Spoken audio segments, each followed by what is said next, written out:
Кліфорд Сімак. Цяця. Наша машина була справжня цяця. Ми так її й назвали – цяця.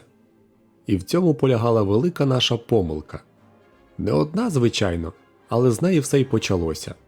Бо якби ми не назвали її цяцею, можливо, нічого б цього не сталося. З технічного погляду, цяця була РДП – роботом для дослідження планет. Вона виконувала функції міжпланетного корабля, дослідницької бази, синтезатора, аналізатора, комунікатора і ще багато чого іншого. Навіть занадто багато того іншого. Звідси і клопіт із нею. Власне кажучи, ми не мали ніякої потреби їхати на борту цяці. Коли на те пішло, то це можливо було б і на краще. Ця машина могла провести дослідження будь-якої планети зовсім без людського нагляду. Але існували правила, що робот такого високого класу не може вирушати в космічну подорож, не маючи при собі обслуги, принаймні з 3 чоловік. Ну і крім того, просто побоювалися пустити на призволяще ракету робота, що її споруджували цілих 20 років, витративши на це 10 мільярдів доларів. Але слід віддати цяці належне. Вона була справжнім дивом, мало не живою істотою. На ній були такі прилади, що за годину могли зібрати з планети більше інформації, ніж численна людська команда зібрала б за місяць. Вона не тільки могла зібрати дані, а й зіставити їх, закодувати, записати на магнітострічки і передати всю цю інформацію до земного центру, не зупинившись навіть перевести дух. Бо їй і не треба було переводити дух. Вона ж була безязика машина. Хоча, чи й справді без язика? Чого-чого, а язика їй не бракувало.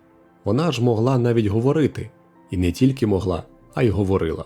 Вона базікала день і ніч, і прислухалася до кожного нашого слова. Вона читала у нас через плечі і лізла з непроханими порадами, коли ми грали в покер. Вона доводила нас до такого, що ми б в'язи їй скрутили. Тільки ж правда, як ти це зробиш, коли вона запрограмована самовідновлювальною? Вже не кажучи про те, що обійшлась вона в 10 мільярдів доларів, і без неї ж ми не спроможні були повернутися на землю. Ставилась вона до нас дуже дбайливо, ніде правди, діти. Вона синтезувала нам їжу, готувала її, подавала, стежила, щоб температура і вологість підтримувались на належному рівні, прала і прасувала наш одяг, лікувала при потребі, як от коли Бен застудився. Вона тоді раз-два і наколотила пляшечку якогось піла, і за день хворобу його як рукою зняло. На борту нас було 3. Джиммі Робінс, наш зв'язківець, Бен Паріс, аварійний майстер, і я, тлумач-інтерпретатор, котрий, між іншим, до мов не мав ніякого відношення. Отже, ми назвали її цяцею, чого нам аж ніяк не треба було робити. Тепер уже ніхто не надумає давати ім'я котромусь із цих надто тямущих роботів. Кожен з них має тільки номер. Коли земний центр довідався, що скоїлося з нами, повторення такої самої помилки стало розцінюватися як найтяжчий злочин. Але насправді, як на мене, всю цю пригоду спричинило те, що Джиммі жити не може без своєї віршованої мазанини. Ці вірші його досить таки бездарні, і єдине в них путнє – це рима, хоч і та не завжди.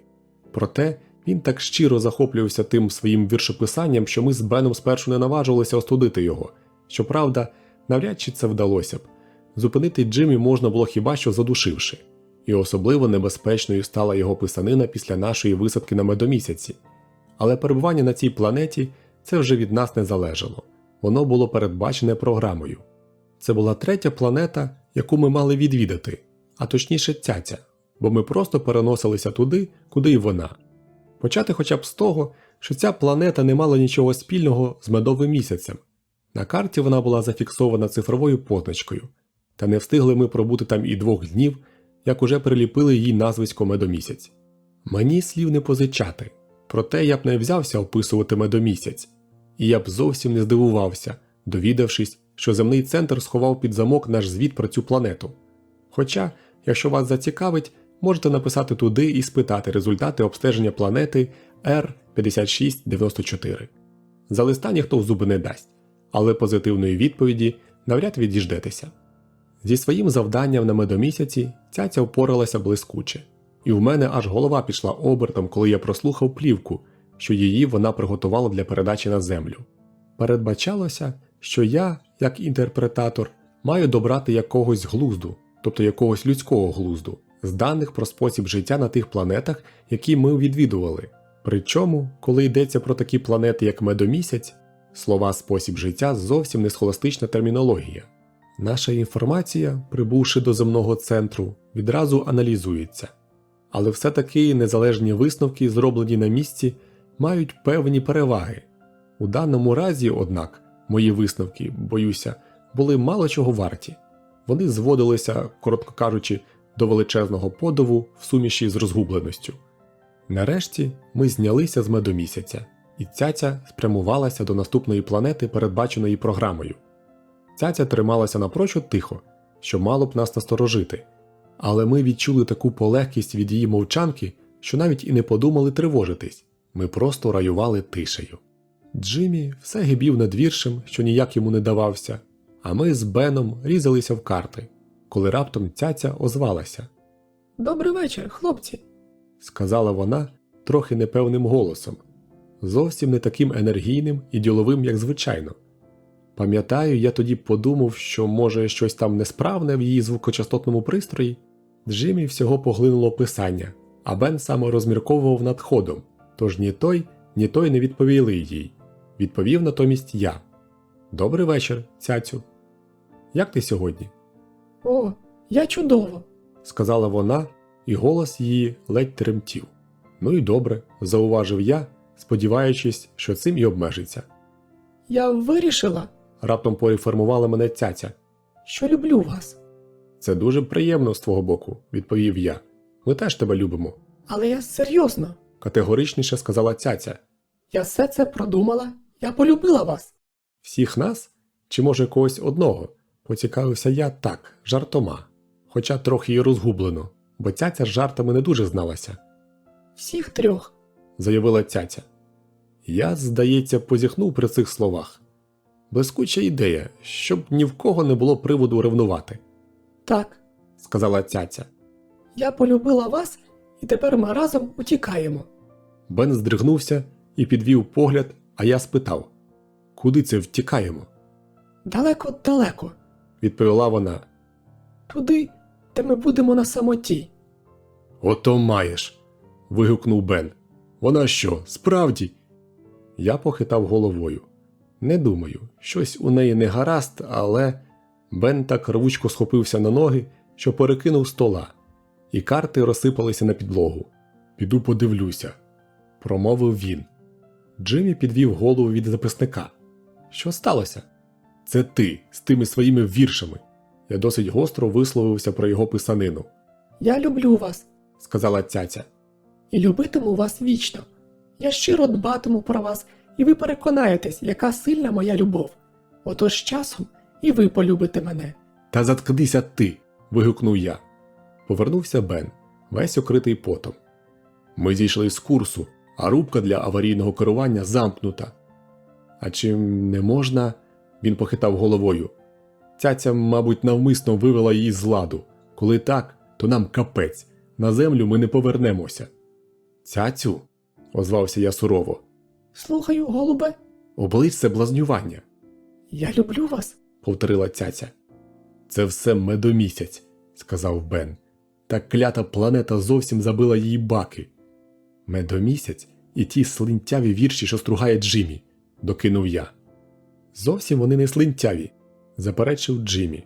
«Ось коли їх надрукують, чому ти не пишеш вірші про війну, чи полювання, чи польоти в глибини космосу, чи щось таке величне й благородне, а все ту свою маячню, як я тебе вірно люблю, та прилинь до мене серденько і тому подібне». «Заспокойся», – осмикнув мене Бен. «Це ні до чого, валити все на Джиммі. Кажу ж тобі, найбільше тут винен Медомісяць». «Цяцю», – промовив я, – «припини свої дурощі. Ти ж сама добре розумієш, що машина не може любити людину. Це просто смішно». «А на Медомісяці представники різних видів», – почала Цяця, та я не дав їй докінчити. «Забудь про Медомісяць. Медомісяць – це вибрик природи. Ти можеш дослідити мільярд планет і на жодній не знайдеш нічого подібного». «Я люблю вас», – уперто повторила Цяця. «Ми Втікаємо. Де вона нахапалася цих романтичних дурощів про втечі? Поцікавився Бен. Це ще на землі її натоптали цим мотлохом, відповів я. Ніякий це не мотлох. Заперечила цяця. Щоб належним чином виконувати свою роботу, мені треба мати широке і різностороннє розуміння внутрішнього світу людини. Їй начитали купу романів, сказав Джиммі, і наговорили про співжиття чоловіків та жінок. Цяця невинна. Коли ми повернемось на землю, заявив Бен, я знайду того ідіота, що задурив її романами, і зроблю з нього лемішку. Послухай, цяцю, сказав я, це дуже добре, що ти нас любиш, ми зовсім не заперечуємо. Тільки чи не здається тобі, що втікати з дами – це вже трохи занадто? У мене немає вибору. Відповіла цяця. Якщо ми повернемося на землю, я вас тільки й бачила. А якщо ми не повернемося, за нами пошлють погоню і повернуть нас силою. Маєш абсолютну рацію. Погодилась цяця. Саме тому, дорогенький, ми й утікаємо. Ми заберемось так далеко, що нас повік не знайдуть. Востаннє тебе попереджаю, заявив я. Краще передумай, бо якщо ні, я пошлю донесення на землю і... Ти не пошлеш ніякого донесення. сказала вона. Блок зв'язку відключено. І крім того, як здогадується Бен, я вивела з ладу обладнання для аварійного керування. Ви нічого не зможете зробити. Чому б вам не облишити ці безнадійні спроби та не відповісти взаємністю на мою любов? Ставши навкарачки, Бен почав збирати з підлоги карти. Джиммі пошпурив записника на стіл. «Ось твоя велика нагода», – звернувся я до Джиммі. «Чому б тобі нею не скористатися? Подумай, яку блискучу оду можна набазграти про вічну і безсмертну любов між машиною і людиною». «Та пішов ти», – гаркнув Джиммі. Ну-ну, хлопці, – остерегла нас цяця. я не дозволю, щоб ви через мене побилися. Голос її звучав так, наче ми вже були повністю їй підвладні, хоча в певному розумінні саме так і було. Ми ж не могли вирватися від неї, і якщо нам не вдається відговорити цяцю від цієї вигадки з романтичною втечею, наша пісня проспівана. «Тут лише одна неув'язка у цьому», – сказав я їй. «Порівняно з тобою ми недовговічні. Хоч би як ти про нас дбала, за якихось 500 років ми вже будемо неживі, а найкращому разі старі шкарбани. Що тоді?» «Тоді вона стане вдовою», – зауважив Бен. «Старою, зажуреною вдовою, в якої не буде ні пташини, ні дитини, щоб її втішати». Я подумала про це. Відповіла цяця. Я про все це подумала. Вам зовсім не потрібно вмирати. «Але ж ми не можемо». Для такої великої любові, як у мене, нічого немає неможливого. Я не допущу, щоб ви померли. Я занадто сильно люблю вас, щоб дозволити вам померти. Ми ще трохи посперечались, а тоді махнули рукою і полягали спати. Цяця вимкнула світло і почала співати колискову. Годі було заснути під той її скрипучий спів, тож ми закричали до неї, щоб змовкла і дала змогу спати. Але вона не звертала на нас ніякісінької уваги, аж поки Бен не загилив черевиком у гучномовець. Та я й після того не зразу заснув, а лежав і думав. Я розумів, що нам треба виробити якийсь план, і то потай від цяці. Це було важкувато, бо ж вона весь час за нами стежила. Вона встривала у наші розмови, прислухалася, читала, що ми пишемо. Без її відома ми не могли ні кроку ступити, ні слова сказати. Мені було ясно, що на це піде певний час, і що ми не повинні панікувати, і що треба діяти терпляче. І от коли до того нам ще пощастить, то ми, можливо, і виборсаємося з цієї халепи. Переспавши якусь часину, ми посідали і, майже не перемовляючись між собою, слухали балачку цяці, які ми щасливі станемо, живучи так у своєму відособленому світі, де будемо тільки ми і більш нікого, і як перед любов'ю усе інше мерхне і стає нічого не вартим. Половина її слів була з недолугих Джимміних віршів, а решта – з тих сентиментальних романів, які їй начитали на землі. Я тоді так кипів, що ладен був розтовкти Джиммі на квашу. Тільки ж я подумав, що сталося, те сталося, і нічого не допоможе, коли я виллю на нього свою злість. А Джиммі скоцюрбився у кутку і далі базграв щось у своєму записнику. Аж мене подив брав, як йому стає на це духу після того, що сталося. Він писав і писав. Тоді виривав аркуші і кидав на підлогу з невдоволеним буркотом. Один такий клапоть упав мені на коліна, і коли я хотів скинути його, увагу мою привернули рядки. Я ж такий весь нечупара і до роботи геть нездарний. Тим мене ніхто й не любить, ніхто мене й не голубить. Я швиденько зіжмакав той папірець і шпурнув у Бена. Він відкинув його геть. Я підібрав папірець і знову пошпурив. «Якого ти чорта?» – огризнувся Бен. Я поцілив йому в лице, і він уже зводився на ноги з наміром дати мені лупня, коли раптом зиркнув і щось помітив з мого погляду. Тоді він підхопив папірець і, щоб прочитати написане там, став перебирати його в руках, поки той трохи розпростався. Цяця чула кожне наше слово, тож ми не могли говорити на цю тему. І взагалі нам треба було поводитись якомога природніше. Вона не повинна була нічого запідозрити. Ми заходжувалися з цим своїм планом повільно. Може, аж надто повільно, але ж ми просто мусили так діяти, щоб усе виглядало переконливим. Наша поведінка таки справді здавалася переконливою. Мабуть, ми зроду були нероби, бо не минуло й тижня, як наш житловий відсік перетворився на справжній свининець. Ми порозкидали всюди свою одежу і зовсім не складали брудну білизну у пральний пристрій, де цяця прала її для нас. Посуд після їжі ми так і залишали на столі, замість покласти у мийку. Попіл з люльок струшували просто на підлогу. Ми перестали голитись, чистити зуби і умиватись. Цяця вся аж не тямилась. Її привчений до ладу роботний інтелект клекотів від обурення. Вона умовляла нас, бурчала, часом читала нотації, але ми вперто трималися свого. Ми сказали їй: «Любиш нас, то люби такими, як ми є, з усім нашим нечупарством». За якихось 2 тижні наше вийшло зверху. Тільки зовсім не так, як ми намірялися. Цяця ображеним і розчарованим голосом заявила, що поступається. «Хочеться вам жити, як свиням, то й живіть собі. Її любов, – сказала вона, – занадто велика, щоб така дрібниця, як чиясь персональна неохайність, могла їй зашкодити. Тож так нічого й не дала ця наша акція. Хоча щодо мене, то я навіть був трохи радий. Роки космічних подорожей з їх чітким розпорядком повставали проти цього нашого розрадіяшу, і я не певен, чи довго ще б його витримав. Та й сама ця ідея, зрештою, була невдала. Ми повмивалися, поприбирали все і нарешті знову змогли не одвертати нос один від одного. Цяця була цим дуже вдоволена, і так і сказала нам. Вона просто квоктала над нами, що було ще важче терпіти, ніж її бурчання. Їй здавалося, що це ми заради неї зробили, зворушені її самопожертвою. Вигляд вона мала такий, як школярка-старшокласниця, яку кавалер запросив на вечірку. Бен спробував тоді поговорити з нею без манівців. Він розповів їй дещо про статеве життя, що вона й без нього, звісно, знала, підкреслюючи, яку велику роль у любові відіграє суто фізіологічний чинник. Цяця явно цим образилася, хоча не настільки, щоб відкинути романтичні дурощі і стати лицем до реальності.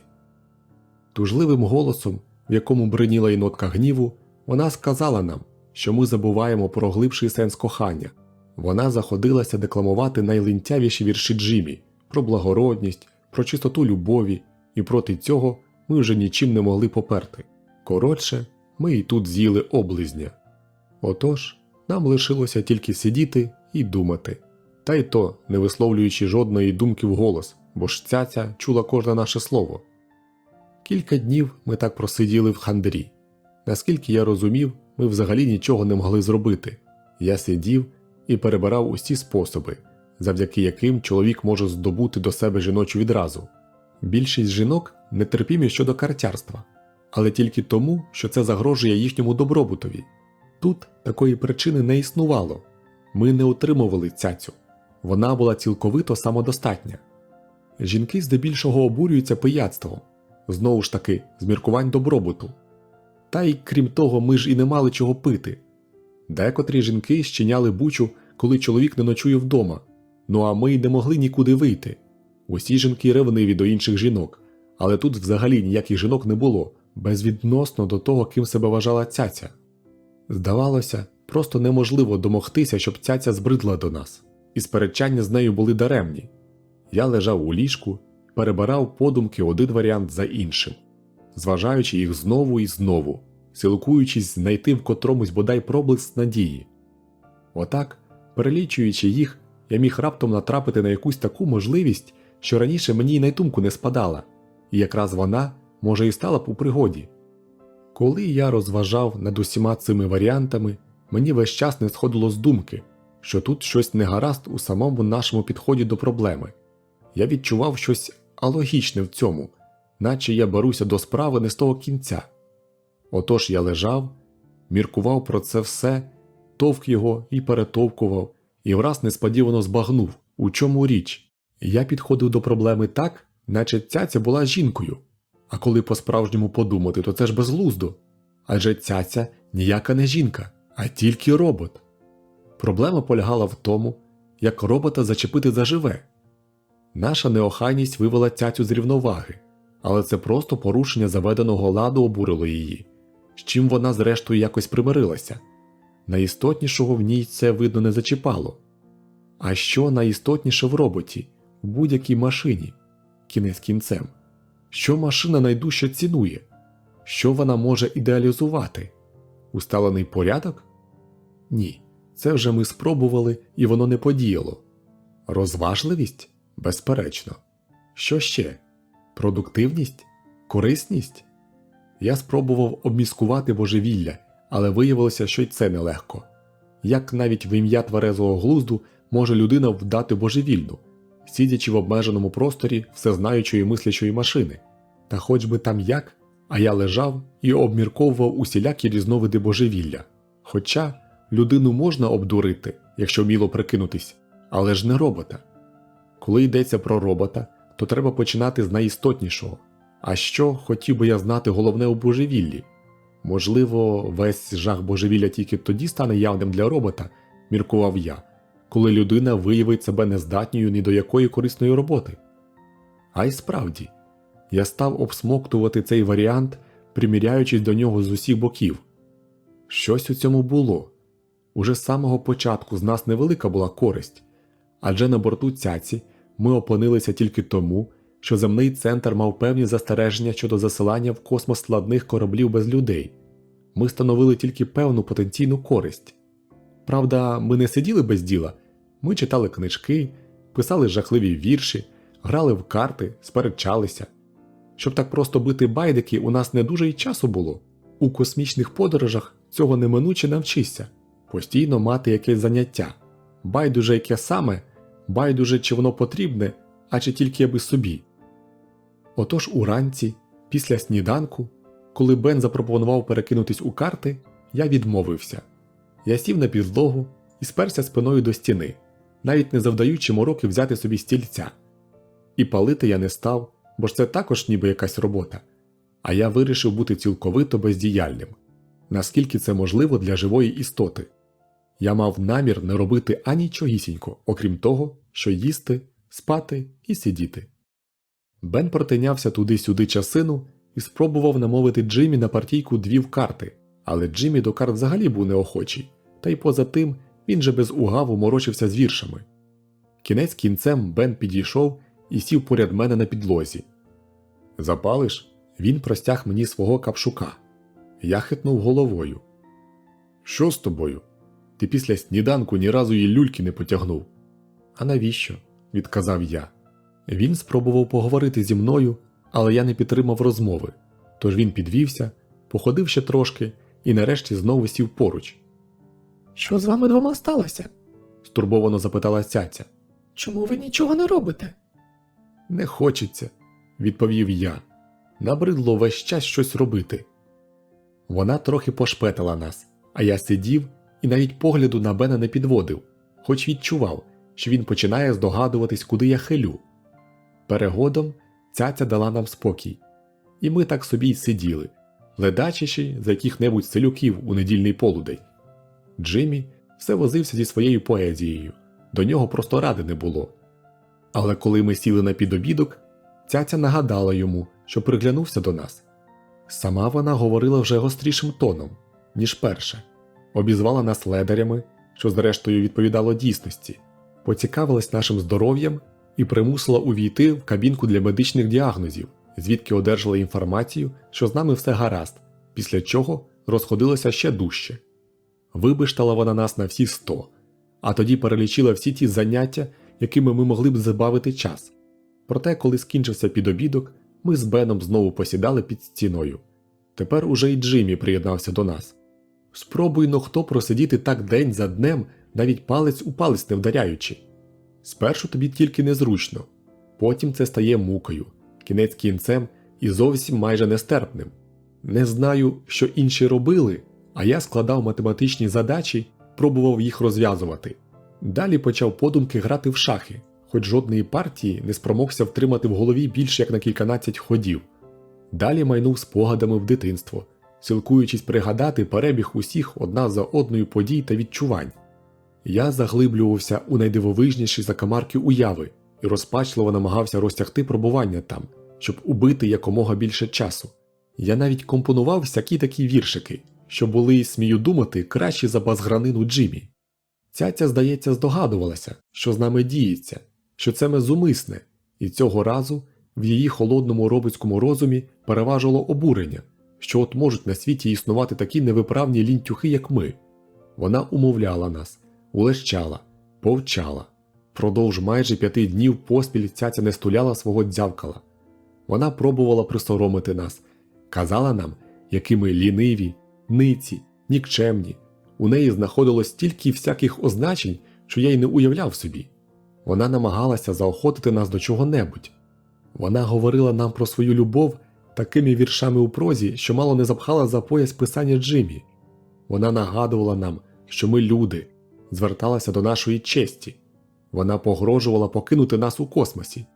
А ми собі сиділи, та й годі, і ані пальцем руш. Здебільшого ми навіть і не відповідали, ми й не пробували відборонитися. Часом ми геть з усім погоджувалися, що вона казала, і це дратувало її чи не найдужче. Вона стала холодною і відстороненою, не ображеною, не сердитою, а саме холодною, як крига. Зрештою, вона перестала до нас озиватися. Ми сиділи, покриваючись потом. Тепер стало найскрутніше. Ми боялися зронити хоч слово, отож і не могли домовитися, як бути далі. Ми вже просто мусили нічого не робити. Мусили, щоб не втратити можливої переваги, яку це могло б нам дати. Збігали день за днем, і нічого не ставалося. Цяця не озивалась. Вона годувала нас, мила посуд, прала, прибирала постіль. Вона дбала про нас, як і перше, але тільки мовчки. Звісно, всередині, мабуть, вона лютувала. Мені снувалися десятки безглуздих думок, і я перебирав їх до найдрібніших деталей. Можливо, ця жінка? Можливо, саме жіночий інтелект був якось вмонтований в її величезну мислячу структуру. Зрештою, ніхто ж із нас не знав усіх деталях її будови. Це мав би бути інтелект старої діви, яка зазнала так багато розчарувань, яка була такою самотньою і неприкаяною в житті, що вона радо вхопилася б за будь-яку авантюру, навіть коли б це означало принести в жертву тіло, яке, очевидно, важило для неї дедалі менше з бігом років. Я вималював собі в уяві цілу картину, зв'язану з цією гіпотетичною старою дівою, включно з котом і канаркою, і навіть найманим помешканням, в якому вона живе. Я так, наче на власні очі, бачив її самотні вечірні прогулянки, чув її безстільне базікання, відчував її маленькі гадані тріумфи і ту невтомливу жагу, що підтримувала життя в ній. І мені стало шкода її. Химерія, звичайно, але це допомагало збувати час. Та була ще одна думка, яка всерйоз опосіла мене, що цяця, зазнавши поразки, відмовилась від подальшої боротьби і тепер везе нас назад на землю. Тільки, як то характерно для жінок, не хоче, щоб ми втішалися від усвідомлення своєї перемоги і повернення кінець кінцем додому. Я знов і знов повторював собі, що це неможливо, що після того, як вона тут таке навитворяла, їй просто не стане духу повернутися, та ж на землі її рознесуть на металобрухт. Однак думка нав'язливо стріміла, і я не годен був її відкинути. Я знав, що помиляюся, але не міг себе в цьому переконати, і почав стежити за хронометром.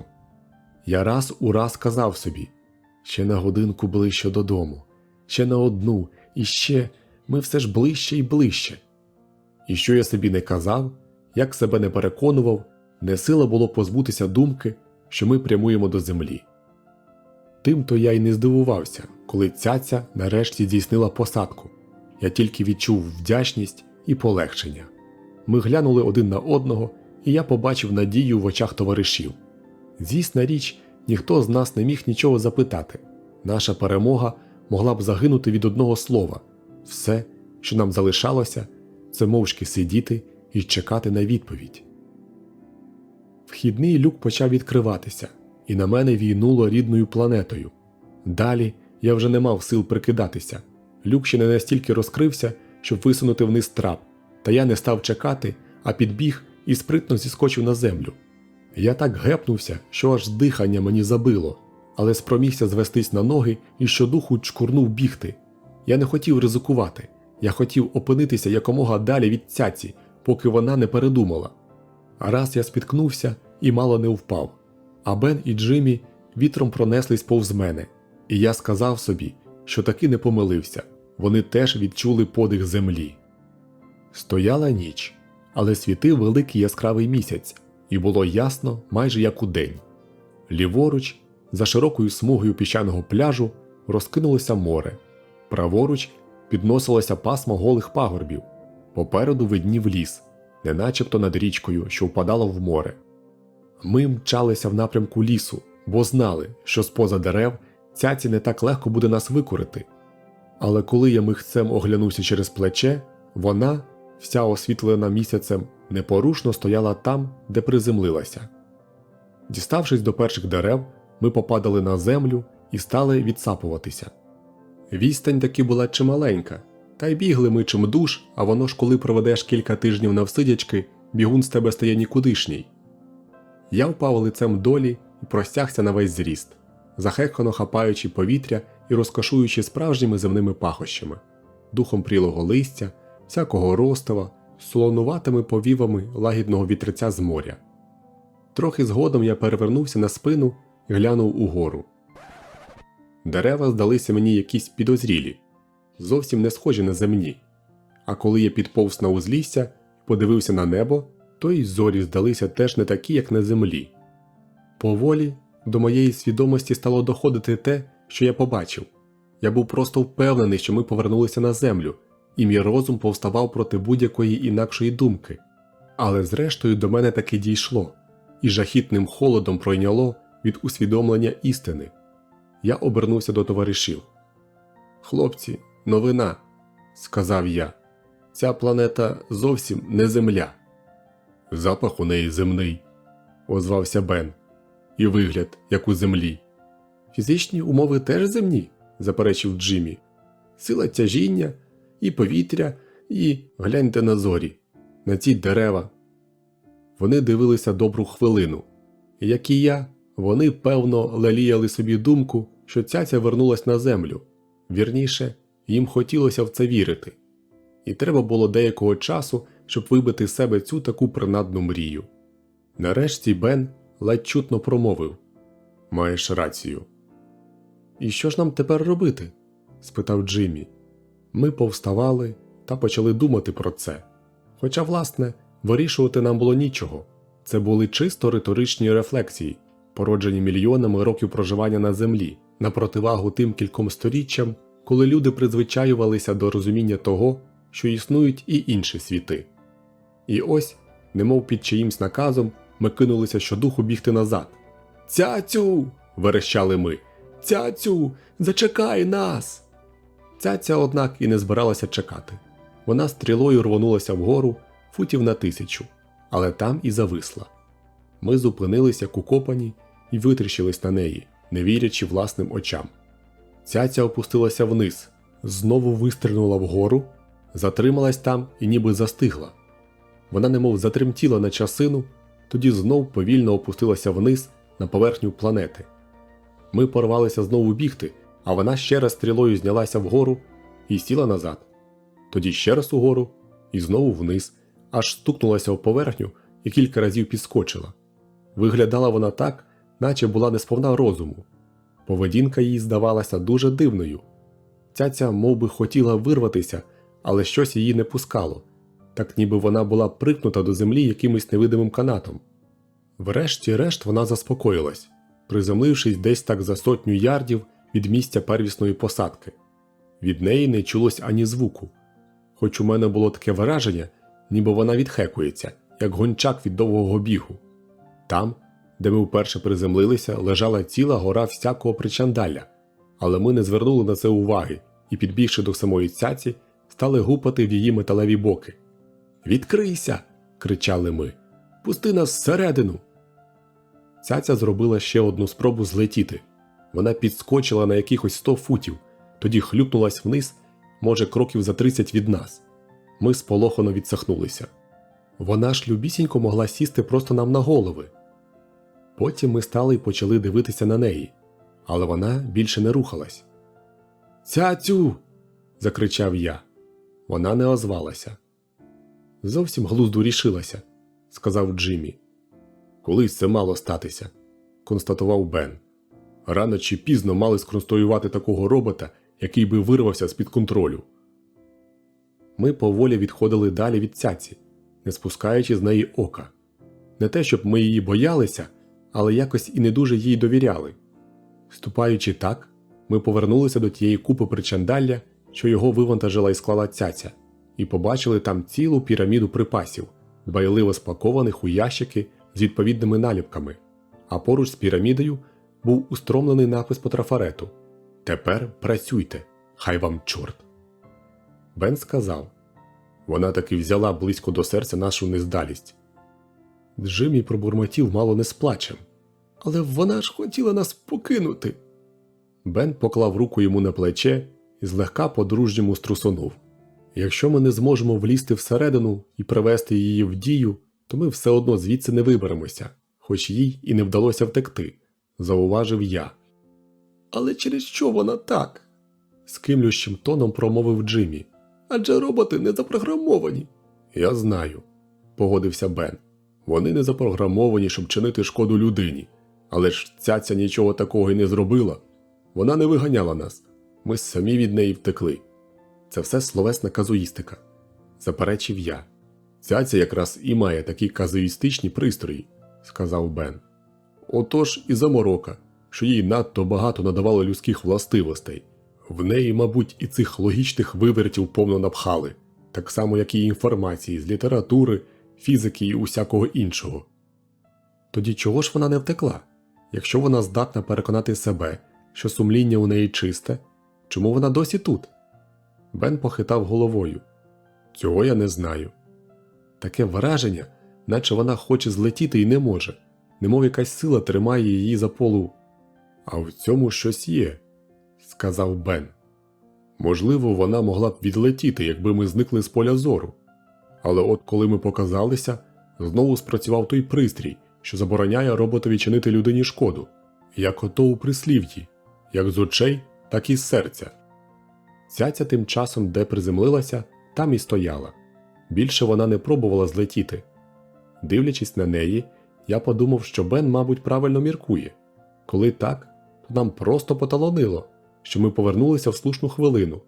Ми стали переглядати припаси, які цяця виклала для нас. Вона поставилася до цієї справи дуже сумлінно.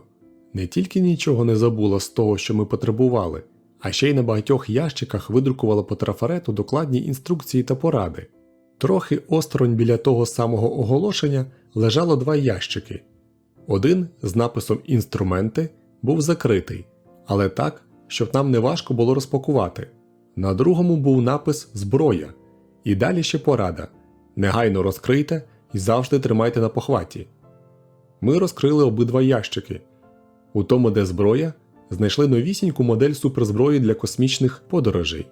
Свого роду універсальний автомат, оснащений чим хочете, від звичайних куль до різноманітних бронебійних зарядів. Окрім цих 2 крайніх видів, він міг стріляти вогнем, кислотою, газом, отруєними стрілами, вибухівкою, а також надійними капсулами. Щоб вибрати бажаний варіант, достатньо було крутнути набірний диск.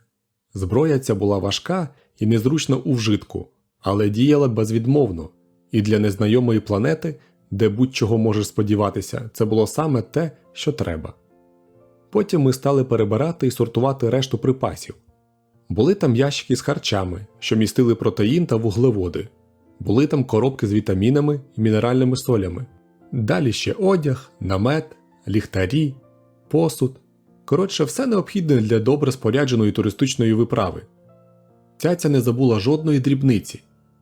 Вона все це добре розрахувала, гірко зауважив Джиммі. І так багато часу в неї пішло на підготовку. Це ж усе довелося синтезувати. Їй тільки єдиного бракувало – такої планети, де людина може жити. Знайти її – теж добрий шмат роботи. Вона ще хитріше все продумала, ніж тобі здається, докинув я. Адже треба було знайти не просто планету, на якій людина може жити, а саме таку, яка й пахне, мов земля, і вигляд має такий самий, і всі фізичні умови. Бо ж, побачивши її, ми мали своєї доброї волі втекти від цяці. Якби ми самі цього не зробили, вона б не змогла нас покинути. У неї був вже клопіт з власним сумлінням і… Бен сплюнув зі злістю. Покинуті. Покинуті закоханим роботом. Може, не зовсім таки роботом, зауважив я, ділячись із ними своєю гіпотезою про стару діву. Вони вислухали, всмак нареготалися з мене, і всім нам полегшало.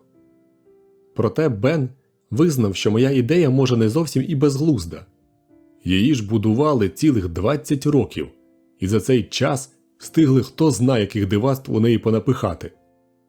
Почало світати, і оце тільки зараз ми по-справжньому роздивилися довколишній краєвид. Місцевість гарна, така, що краще й годі й бажати, хоч нам було не до її принад. Море своєю синявою викликало в пам'яті образ синьоокої дівчини, берег був білий і рівний, отдалеки він переходив у хвилясті пагорби, а на край обрії видніли покриті снігом гори. Ми з Джиммі пішли на берег назбирати плавнику на багаття, а Бен лишився готувати сніданок. Ми вже мали повні руки цурпалля і рушали назад, коли раптом щось таке перевалило через пагорб і посунуло на наш табір. Розміром з носорога і обрисами схоже на жука страховище тьмяно полискувало в ранковому світлі. Рухалось воно беззвучно і швидко, і таке враження справляло, наче його ледве чи й зупиниш. Зброю свою ми, звичайно ж, залишили в таборі. Я кинув хмиз, гукнув щось Бенові і побіг угору по схилу. Бен уже побачив, що суне страховище, і схопив автомата. Тварюка звернула просто до нього, і Бен приклав автомат до плеча. Зблиснув вогонь. Яскраво фахнула вибухівка, і на хвильку сцену покрило густим димом і хмарою пилюки. Та ще й розкотився скрегіт металу. Було точнісінько, як у кіно, коли раптом на мить зникає зображення. Тільки-но був спалах полум'я, а ось уже та штуковина пронеслася повз Бена і посунула схилом униз, прямуючи тепер на нас і Джиммі. «Хто куди?» – вереснув я Джиммі, і тільки згодом збагнув, яким безглуздим був мій викрик, що стосувався лише нас двох. Але тоді було не до аналізу тонкощів слововжитку, та й Джиммі зрозумів мене. Він подався в один бік уздовж берега, а я в другий, і страховище крутнулось туди-сюди, на мить завагавшись, кого із нас ловити. Ну і, звісно, воно вирішило кинутись за мною. Я побачив, що мені капець. Берег був рівний і голий, ніде ніякого сховку, і я розумів, що не маю найменшої надії втекти від переслідувача. Я міг виграти трохи часу, петляючи вправо-вліво, але та тварюка була досить жвава на поворотах і кінець кінцем настигла б таки мене. Крайчиком ока я помітив, що Бен біжить по схилу навперейми тварюці. Він щось прокричав до мене, та я не розчув. Потім повітря враз тряслося від другого вибуху, і я нишком зиркнув назад. Бен біг схилом, а та страховина гналася за ним. Отож я обернувся і щодуху рвонув до табору. Джиммі був уже майже там, і я ще дужче надав ходи. Якщо у нас у руках буде 3 автомати, ми врятовані. Бен мчав навпрошки до цяці, очевидно розраховуючи забігти за її корпус і таким чином урятуватись від погоні. Я бачив, що він жене щодуху. Джиммі вже був у таборі і схопив автомата. Ще й не піднесши його до плеча, він пальнув, і тварюку всю обрискало рідиною.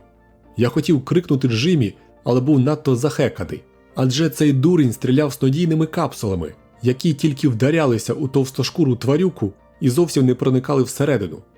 Уже зовсім поблизу цяці Бен раптом спіткнувся, і автомат вилетів у нього з руки. Бен упав, тоді ледь підвівся і поповз, намагаючись сховатися за цяцею. Носорожисте створіння вперто поривалося вперед. І ось у цю мить, швидше ніж оком схопиш, куди швидше ніж слово скажеш, це і сталося. Цяця вистромила довжелезне гнучке щупальце, подібне до каната.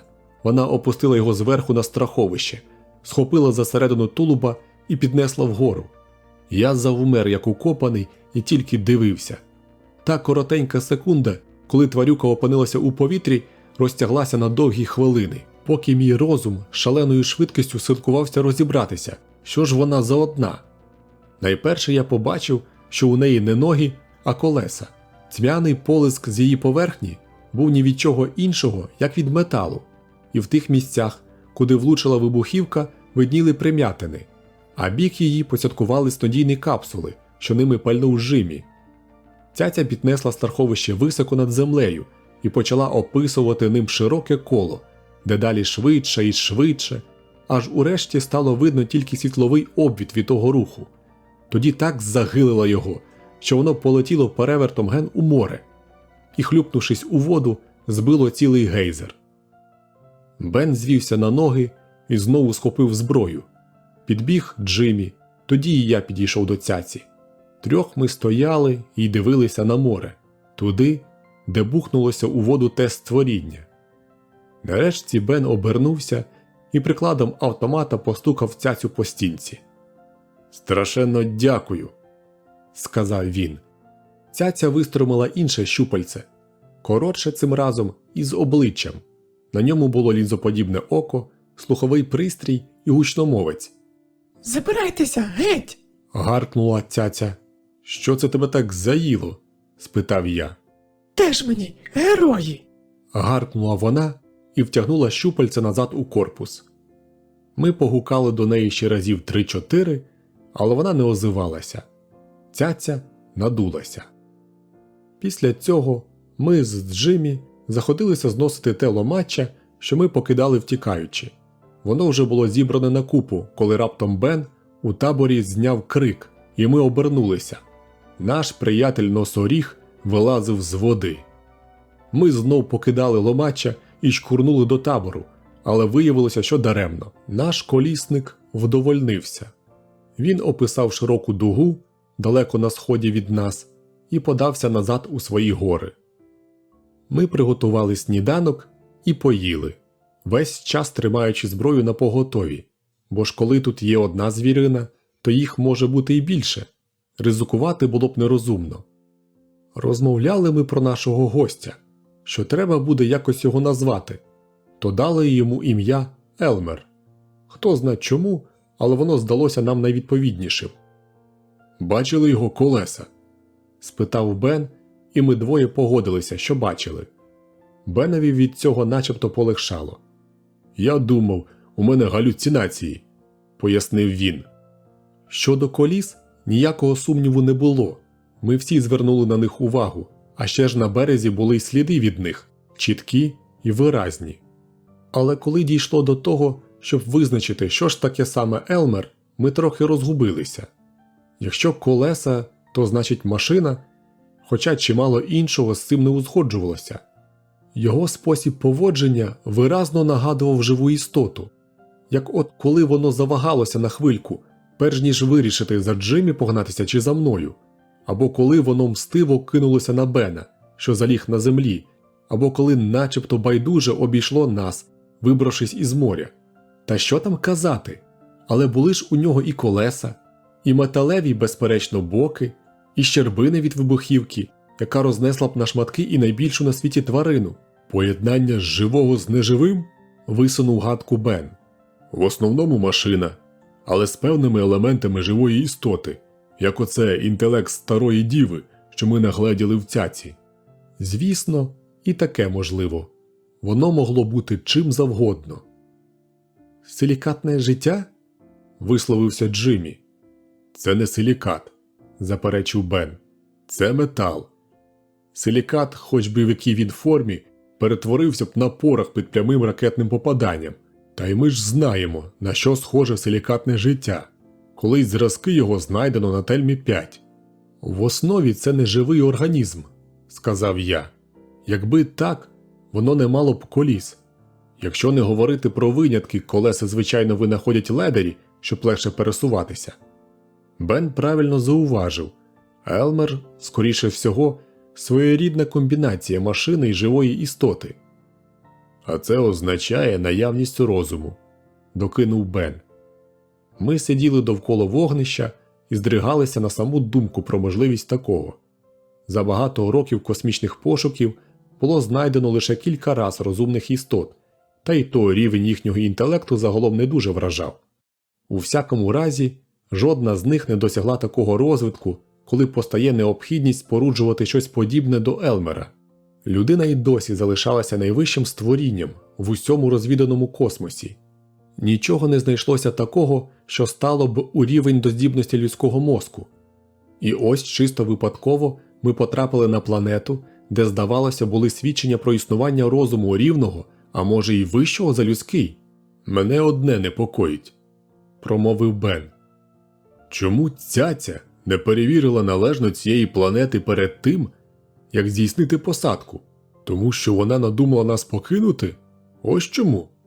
Вона замірялася витрусити нас тут, а сама втекти. Але її, очевидно, стримав пристрій, що забороняє роботові вчинити щось на шкоду людині. А коли так, то це означає, що вона мусила, саме мусила, перш ніж покинути нас, переконати себе, що тут нічого нам не загрожуватиме. «Може, вона допустилася помилки?» – висловив здогад Джиммі. «Цяця не могла помилитися», – заявив Бен, маючи такий мозок, що діє з точністю швейцарського годинника. «А знаєте, що я думаю?» – озвався я. «Я думаю, що цяця зазнала певної еволюції. В її особі ми маємо якісно новий тип робота. Занадто багато напхали в неї людських рис. Вона ж і повинна була дивитися з людської точки зору», – зазначив Джиммі. «Інакше вона не спромоглася б виконувати своє завдання. А штука в тому, – додав я, – що коли роботові надано стільки людських властивостей, як от цяці, то це вже не робот. Це вже щось інше. Не зовсім людина, не повністю робот, а щось таке проміжне. Якийсь новий різновид життя, з яким не все ясно, і на який треба добре вважати». «Цікаво, чи вона й досі насуплена?» – сказав Бен. «Звичайно», – відповів я. «Треба піти до неї і добре її вичитати, щоб вона вийшла з цього стану». «Дай їй спокій», – гостро наказав я. «Ігнорувати її – ось що треба. Звертатимеш на неї увагу – вона все буде супитися». Отож, ми дали їй спокій. Зрештою, ми нічого іншого й не могли зробити. Я пішов на берег моря мити посуд, але цього разу не забув прихопити й зброю. Джиммі подався до лісу пошукати джерело.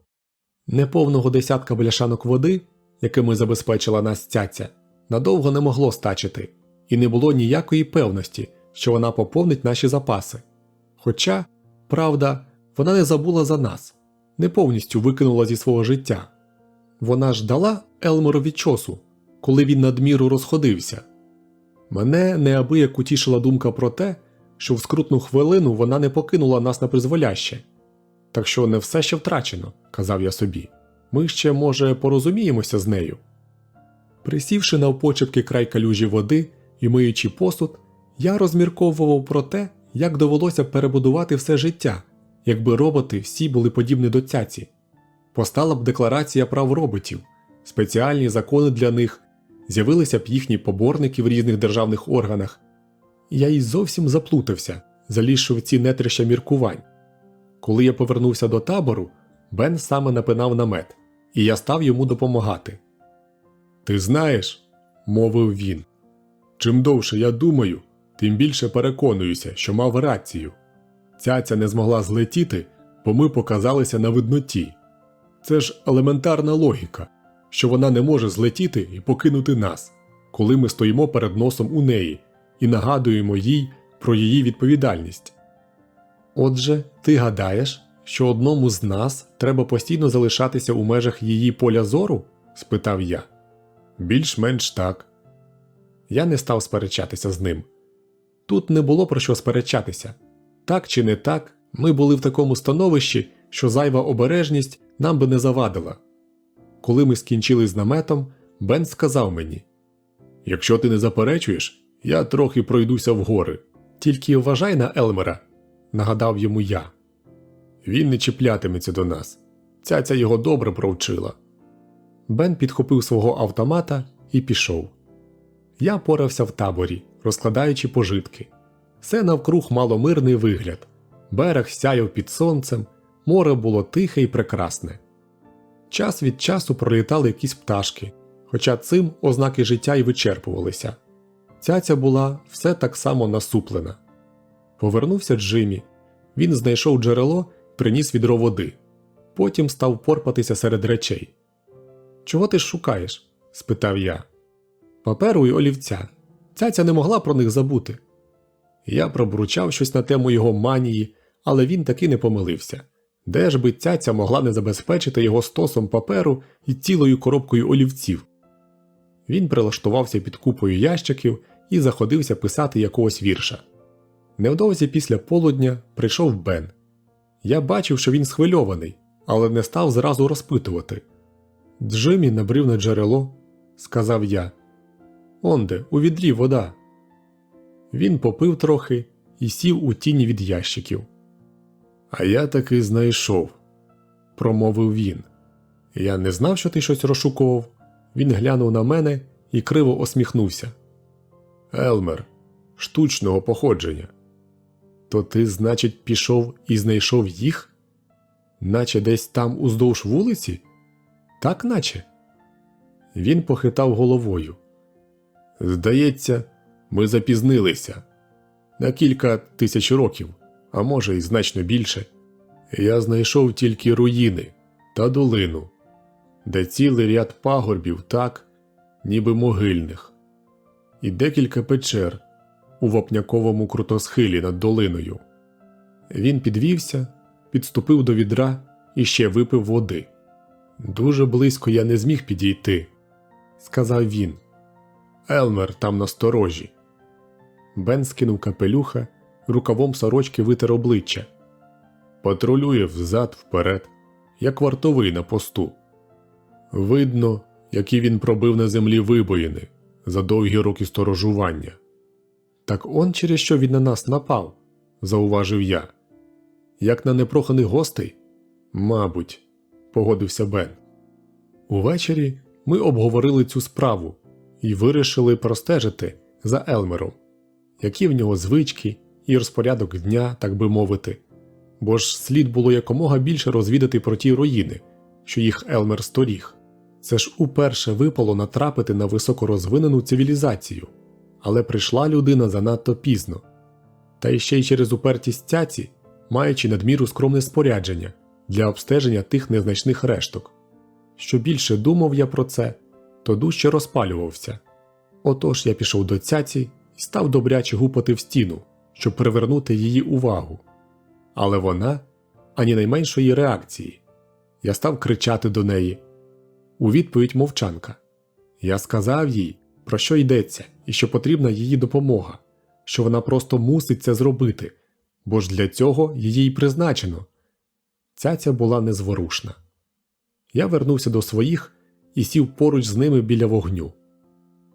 Вона мовчить, немов мертва. Бен підгорнув до купи поліняки, і омахи полум'я шугонули вгору. А цікаво, чи може робот померти? Такий високочутливий організм, як у цяці. «Від розриву серця», – з відтінком співчуття докинув Джиммі. «Ти з тими своїми віршованими витребеньками!» – визвірівся я на нього. «Вічно снує, як сновида! Вічно роздабарює! Якби не ті твої кляті віршики!» «Перестань!» – урвав мене Бен. Я глянув через багаття на Бенове обличчя, освітлене полум'ям, і перестав. Зрештою, подумав я, може, я й не маю слушності. Хіба Джиммі винен, що він бездарний поет? Я сидів, дивився на вогонь і міркував. Чи ж може цяця бути мертвою? Звичайно, не може. Вона просто злостива. Вона вирішила нам насолити. І таки добре насолила. А тепер приглядається, як ми мордуємось, і чекає нагоди викласти свої козирі. Уранці ми зорганізували стеження за Елмером і далі підтримували його день у день. Один з нас вибирався на вершину хребта за якихось 3 милі від табору і улаштовувався там з єдиним нашим польовим біноклем. Через кілька годин на зміну йому приходив хтось інший. І так 10 чи більше днів від світанку до смерку ми тримали Елмера під пильним оглядом. Дізналися ми не дуже багато. Він діяв за розкладом, укладеним настільки продумано, що, здавалося, не було найменшої змоги скрастися непомітно в охоронювану долину. Хоча навіть якби хтось із нас і зміг туди проникнути, навряд чи він знав би, що там робити. У Елмера був постійний маршрут, деякі з могильних пагорбів він використовував як спостережні пункти, переходячи від одного до іншого приблизно за 15 хвилин. Чим більше ми стежили за ним, тим певніше переконувалися, що він залишався господарем становища. Поки він тут, ніхто не наважиться полізти в це мертве місто. Вже на 2-3 день він виявив, що за ним стежать. Він зробився трохи нервовий. Вибравшись на свої обсерваційні пункти, зупинився і дивився насамперед у нашому напрямку. Раз, коли я був черговим спостерігачем, він наче налаштувався вистрелити. Я вже мало не рвонув навтіки, але він передумав і рушив далі своїм звичайним маршрутом. Якщо не говорити про стеження за Елмером, жилося нам привільно. Ми купалися у морі і ловили рибу, щоразу ризикуючи життям, коли готували і їли якусь нову, незнайому її породу. Але нам якось пощастило не натрапити на отруйний різновид. Ми б і зовсім не торкалися цих риб, якби не потреба економити наші припаси. Вони ж були небезмежні, а ми не мали ніякої певності, що цяця поновить їх. У такому разі нам довелося б самим якось давати собі раду. Бен став сушити голову проблемою, чи є пори року на цій планеті. Він дійшов висновку, що є, і подався у ліс шукати місця, де поставити хатину. «Ми ж не зможемо жити на березі в наметі, коли настануть холоди», – сказав він. Але нас із Джиммі щось не дуже непокоїла ця перспектива. Я собі розважив так, що цяця рано чи пізно перегарячкує, і ми зможемо взятися до діла. А Джиммі сидів по вуха у своїй неймовірній писанині, що їй він дав наймення «Сага». Може, то й справді була сага, чорт її знає, я на сагах не розуміюся. Називалась вона «Смерть цяці». Він там сторінку за сторінкою наповнював чистісінькою дурнею про те, яка добра машина вона була і яке мала кришталеве чисте серце, хоч воно і з металу було. Все це було б ще нічого, якби він не примушував нас щовечора після їжі вислуховувати шматок за шматком своєї базгранини.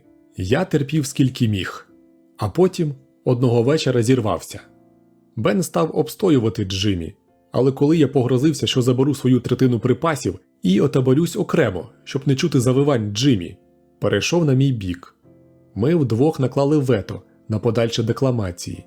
Джиммі спробував огинатися, але він був у меншості. Після цих перших, може кільканадцятьох днів, ми стали бачити Елмера тільки в ряди годи. Хоча, певно, він таки пройнявся неспокоєм, бо ночами ми часом чули його колеса, а вранці знаходили сліди. Ми вирішили, що він стежить за табором, намагаючись, як і ми, розібратися щодо чого. Нападати на нас він, однак, не нападав, і ми його не займали, а тільки стали пильніше відбувати свої нічні чергування. Навіть Джиммі не засинав на своїй вахті. Але тут була одна чудна річ з Елмером. Здавалося б, після тої нагінки, яку дала йому цяця, він триматиметься від неї подалі. А от кілька разів уранці ми бачили його сліди біля самої цяці. Ми вирішили, що це він знижка ховається за цяцею, щоб з ближчої відстані приглядатися до нашого табору. Що ж до зимової оселі, то Бен без кінця торочив про неї і майже переконав мене у потребі щось робити, І ось якось раз ми вдвох вирушили в ліс, узявши з собою сокиру, пилку і зброю. Джиммі залишився в таборі. Місце для нашої хатини Бен вибрав чудове. Поруч джерело, з трьох боків від вітру захищають прямовисні схили, навкруги багато дерев, тож не треба буде здалеку тягти дрова. Проте я все-таки не вірив, що ми взагалі дотягнемо до зими. Я був рішуче певен, що коли тут і буває зима, ми її не діждемося, адже будь-якого дня ми можемо дійти до компромісу з цяцею. Але Бен непокоївся, і я знав, що йому відляже на серці, якщо ми почнемо будувати хатину. А робити ж, однак, було нічого. Я втішав себе думкою, що споруджувати житло – це таки краще, аніж просто леждя справляти. Ми прихилили зброю до дерева і заходилися працювати. Звалили одне дерево, розпиляли на колоди і уже приглядалися до другого, коли раптом я почув ззаду хрускіт чагарника. Я кинув пилку і випростався. Схилом на нас сунув Елмер. Хапати зброю було пізно, тікати теж. І взагалі ніякої надії.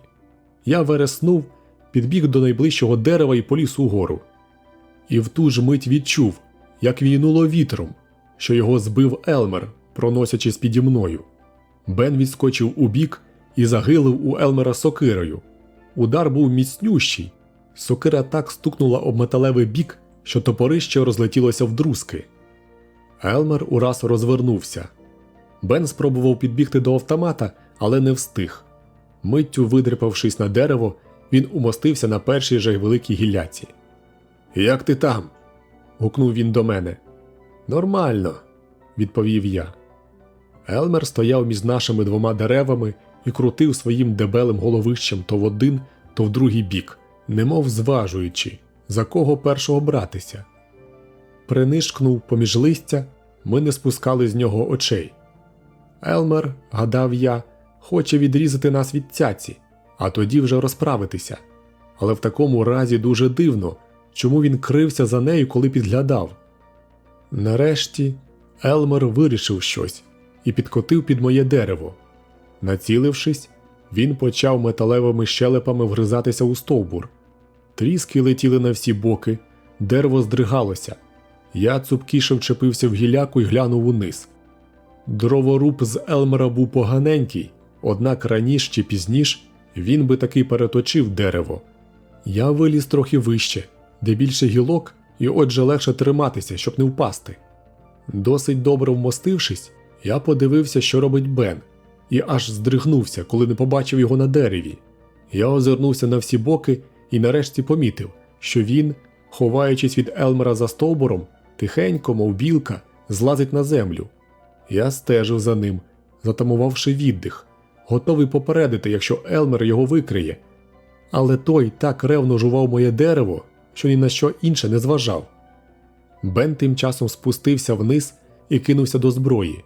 Він схопив обидва автомати, шаснув за третє дерево і звідти пальнув з короткої дистанції. Бронебійні кулі так і лупили по Елмерові. Гілля від вибухової хвилі сильно розхитувалося, і я мусив триматися з усіх сил, аби не впасти. Два осколки врізалися в стовбур у мене під самими ногами. Інші пролітали поміж гілок, у повітрі кружляло листя й уламки галуздя, але мене, на щастя, не зачепило. Постріли, здавалося, страшенно вразили Елмера. Як тільки Бен почав стріляти, Елмер відскочив футів на 15 убік і подерся вгору по схилу, мов кицька, що їй наступили на хвоста.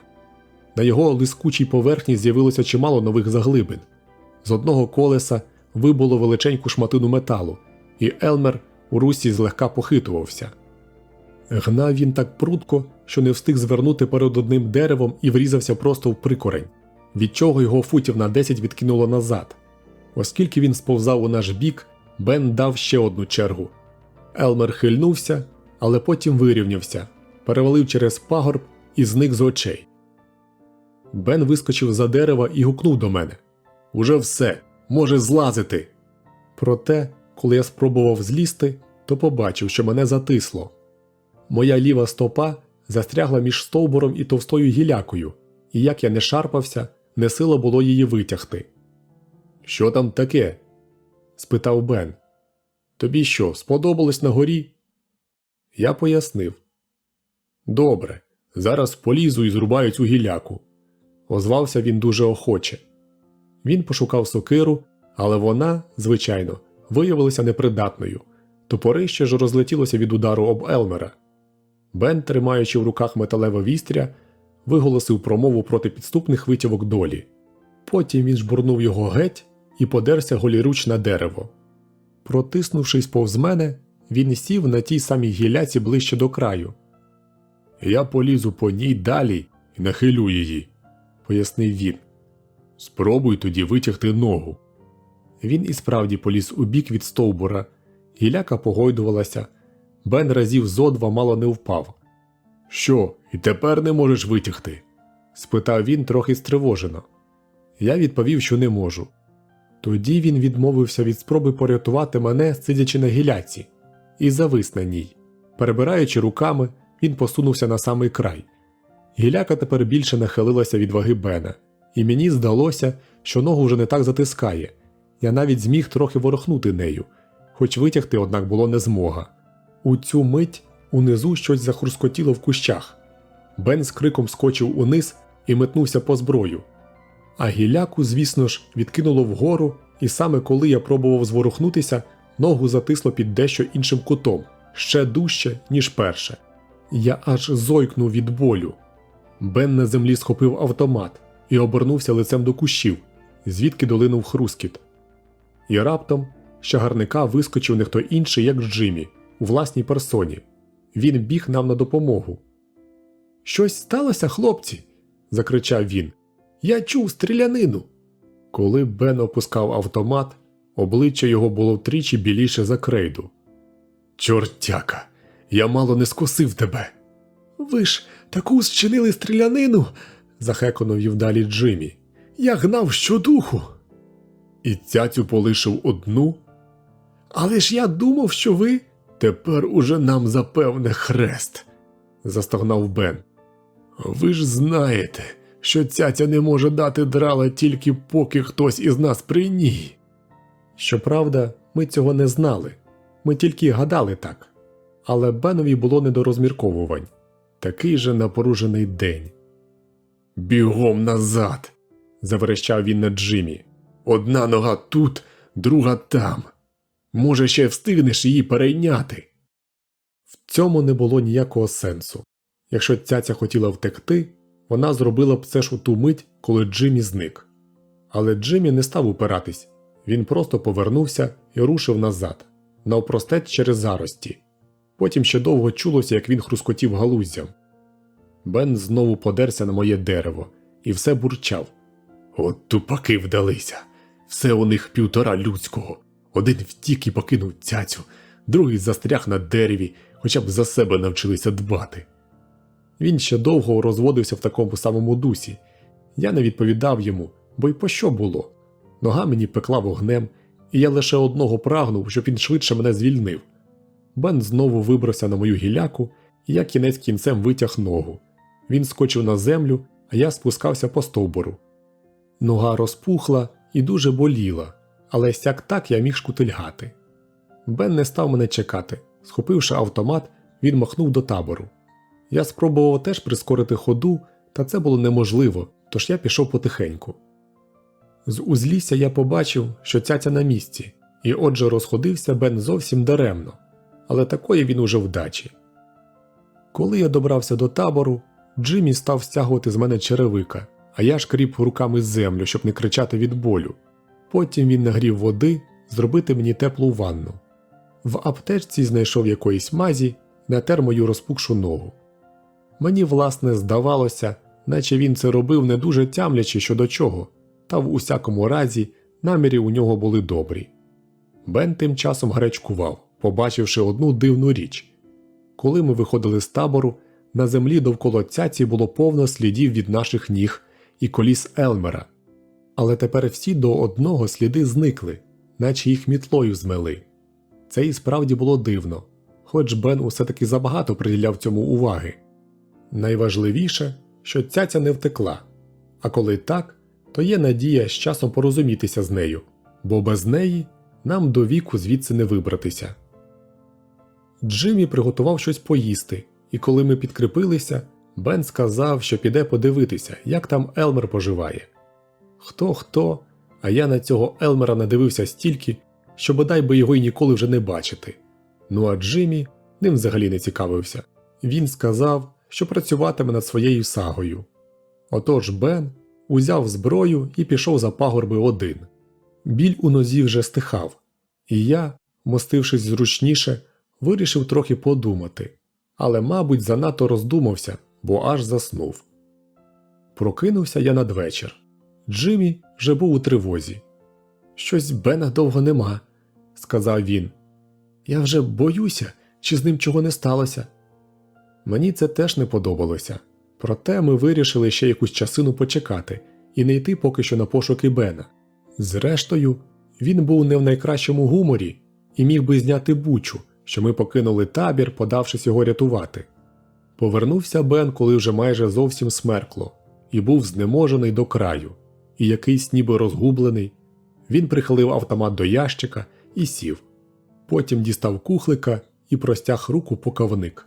«Елмер зник», – заявив він. «Цілий день я його шукав, і ніде ні сліду». Спершу я подумав, ну й чудово. Та потім зважив, що нам таки краще б знати, де він. Треба не спускати з нього очей. І раптом у мене зродилася страшна підозра. Я, здається, знав, де Елмер. «В долину, правда, я не спускався», – сказав Бен, «але обійшов навколо з усіх боків, роздивився її у бінокль». «Він міг сховатися в якійсь печері?» – висловив гадку Джиммі. «Можливо», – погодився Бен. Ми висунули ще цілу купу інших теорій. Джиммі наполягав, що Елмер залишився в печері. Бен схилявся до того, що він взагалі вибрався з цієї місцевості. Але я не сказав того, що думав. Надто вже це було фантастичним. Я зголосився чергувати в першу зміну. Мовляв, однак нога не дасть мені заснути. І коли Бена з Джиммі охопив сон, підійшов до цяці і постукав по її металевій обшивці. Я ні на що не розраховував, я гадав, що вона й досі сердиться. Але вона таки вистромила щупальце, на якому з'явилося обличчя. Око лінза, слуховий пристрій і гучномовець. «Це гарно з твого боку, що ти не втекла і не покинула нас», – сказав я. Цяця вилаялась. Це вперше і востаннє я почув з її уст такі слівця. «Як я могла втекти?» – спитала вона, коли нарешті спромоглася на пристойну мову. «Ці всі підлі людські підступи. Я б давно втекла, якби не…» «Що за підлі підступи?» «А ти ніби не знаєш. У мене вбудовано блок, який не дозволяє мені злетіти, якщо всередині немає хоча б одного з вас, нещасних людиськ». «Я не знав цього», – промовив я. «Не пробуй мені замилювати очі», – ошкірилась цяця. «Це все ваші підлі людські підступи, і ти такий самий підлий, як і решта. Але мені до цього байдуже, бо я вже знайшла те, чого жадала. Я нарешті задоволена. Я тепер знаю своє покликання. Я…» «Цяцю?» – спитав я без манівців. «Ти злигалась з Елмером?» «Як ти вульгарно говориш?» – дорікнула мені цяця. «Чисто по-людському. Елмер – учений і вихований, і його вірність своїм давно вимерлим господарям така зворушлива, що людям цього не збагнути. До нього погано ставилися, і я спробую компенсувати йому це. Все, чого він хотів, це фосфату з ваших істок». «Фосфату з наших кісток?» – скрикнув я. «А вже ж, фосфату», – повторила цяця. «Бідному Елмерові так тяжко добувати фосфат. Раніше він діставав його з тварин, яких ловив, але тепер їх не стало. Є, правда, птахи, тільки ж спробуй їх зловити. А у вас такі гарні, великі кістки». «Так от до чого ти докотилася», – суворо дорікнув я. «Тебе люди створили, люди дали тобі знання, люди». «Але все-таки я машина», – сказала цяця. «І я ближче до Елмера, ніж до вас. Вам, людям, не вкладається в голові, що й позалюдські вартості мають законне право на існування. Тебе жахає, що Елмер хоче фосфату з ваших кісток. Але якби в Елмері був потрібний вам метал, ви, ні хвилини не вагаючись, розтовкли б його, щоб цей метал добути. Ви б і не подумали, що чините несправедливо. Вам здалося б нахабством, якби Елмер став цьому чинити опір. Оце ж і біда з вами, з усім вашим людським родом. З мене цього вже досить. Я вже маю, чого прагнула. Я можу залишитися тут. Я знайшла найбільше кохання свого життя. А ви, люди, можете подохнути. Мене це не обходить. Вона втягнула всередину обличчя, і я вже не пробував викликати її на подальшу розмову. Це було зайве. Все, що цяця мала сказати, вона сказала цілком недвозначно. Я повернувся до табору, розбудив Бена та Джиммі і розповів їм про свій здогад і про розмову з цяцею. Справи таки були невеселі. Ми опинилися зовсім у безвиході. Досі, хоч би там як, а нас не полишала надія рано чи пізно порозумітися з цяцею.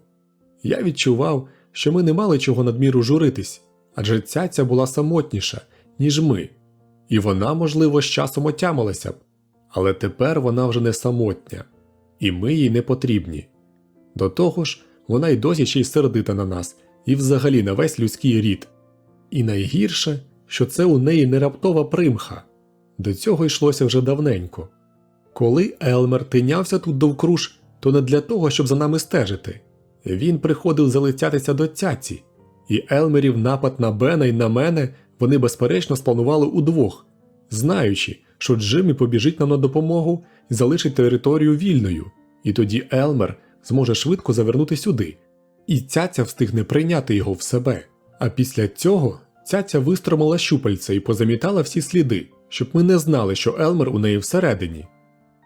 «Отож вона відступилася від нас», – сказав Бен. «Так само, як і ми від неї», – нагадав йому Джиммі. «Але що ж вона собі думала? Людина не може кохатися з роботом». «Зате, можливо, робот може кохатися з роботом», – зауважив я. «А це вже дещо новеньке для історії». «Цяця збожеволіла», – заявив Бен. В усьому цьому великому романі цяці, як здавалося мені, була одна фальшива нота. Навіщо було цяці і Елмерові критися зі своєю любов'ю? Цяця могла відкрити люк будь-якої хвилини, і Елмер міг в'їхати туди похилим трапом у нас на очах. Але вони цього не зробили. Вони вирішили здійснити все потаємно, крадькома, може для того, щоб було схоже на романтичну втечу? Я думав собі, а чи не означає це, що цяці соромно? Може вона соромиться за Елмера?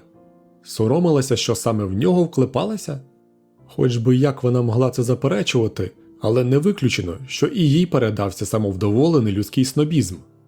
Чи, може, я сам самовдоволений сноб і тільки складаю собі таку схему, аби загородитись нею як заслоною і не визнати ні тепер, ні будь-коли, що можливе існування якихось інших вартостей, відмінних від людських, бо ж нам усім, тобто людям, дуже не хочеться погодитися, що наш спосіб поведінки не конче найкращий, що людські погляди можуть і не бути універсально прийнятні, придатні до всіх інших можливих форм життя.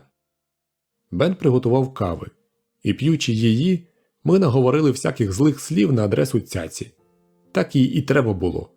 Вона ж так підступно повелася з нами. Зрештою, ми позагорталися в ковдри і вже не морочилися нічним чергуванням. Оскільки Елмер вийшов з гри, стерегтися було зайве.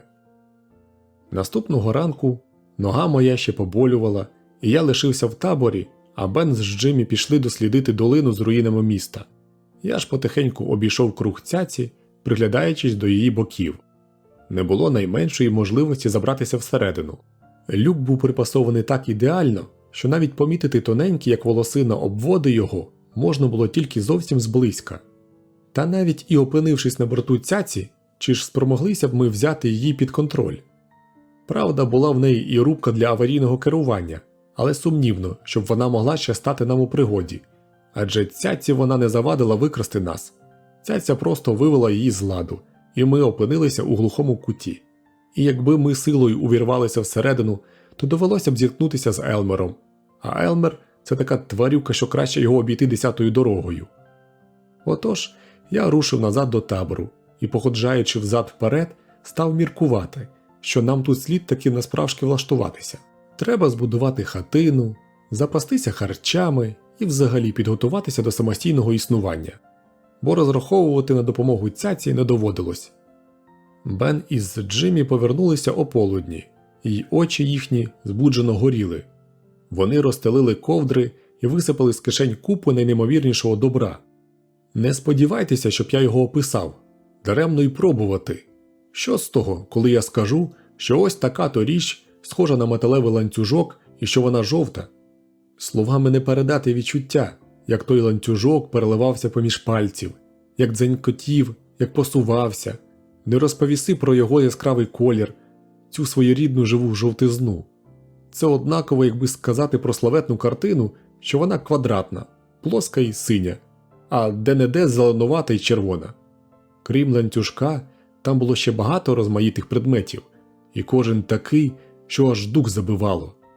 Уловивши німе запитання у мене в очах, Бен потис плечима. «Не питай, ми взяли лише краплину. В печерах повно такого добра, і ще багато чого іншого.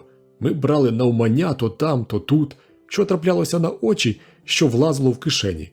Всякий дріб'язок, зразки, не знаю». Мов діти, подумав я. Чи то сороки нахапали блискіток, що привабили формою чи матеріалом, а самі поняття не мають, що то за речі і навіщо вони. «Ці печери, мабуть, правили за склади», – сказав Бен. «Вони вщерть заповнені всякою всячиною, і жодна річ на іншу не схожа. Немов тутешні мешканці факторію відкрили і зібрали зразки товарів для оглядин. Перед кожною печерою щось подібне до запони. Дивишся, а воно мерехтить і чутно шурхіт, а коли крізь неї проходиш, нічого не відбувається, а по той бік запони все лежить чистісіньке і блискуче, наче мешканці щойно покинули печери». Я подивився на речі, розкидані на ковдрі. Важко було втриматися, щоб не взяти їх до рук. Такі вони були привабливі й на дотик, і для очей, і вже самим цим викликали якесь тепле, приємне відчуття. «З цими істотами щось скоїлося», – сказав Джиммі. «Вони знали, що має скоїтись, і зібрали речі в одне місце. Все те, що вони зробили, чим користувались, що було їм любе. Адже завдяки цьому, в разі, якби одного чудового дня хтось сюди добрався і знайшов це все, ні ті істоти, ні їхня культура не пропали б марно». Це тільки занудний романтик на кшталт Джиммі міг нагородити такої сентиментальної бредні.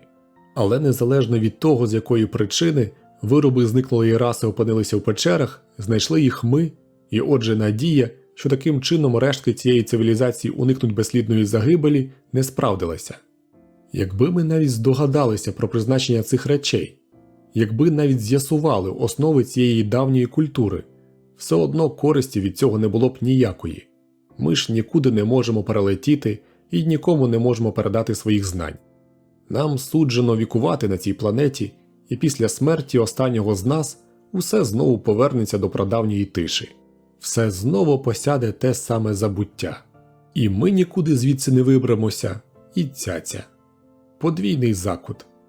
А шкода, гадав я, бо землі могли б знадобитися знання, вирвані з печер та могильних пагорбів, і за якихось 100 футів від нас стояло знаряддя, спеціально для того і призначене, щоб добувати ті самі безцінні знання, коли кінець кінцем людина на них натрапить.